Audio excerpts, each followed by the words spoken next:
In this video, I'm going to show you how to connect Wix to Claude. Now, the first thing you have to do, you want to go to Customize over here on the left inside Claude, and then you want to click on Connect Your Apps.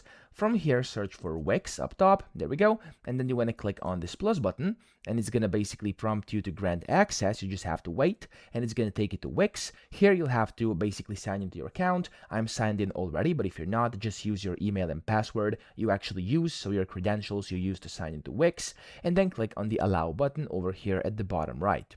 Now when you do this, it's going to take a few seconds to actually authorize everything, and then it's going to take you back to Claude where it's going to say connected to Wix. That means it's successful. Click on the connectors over here, and then you can see your permissions you've given it, and top right you can see the details, and here you have like all the tools you can use inside your chats together with Wix. Okay, so that's how to do this. I hope this video helped you out. If it did, please subscribe to the channel and help me out as well.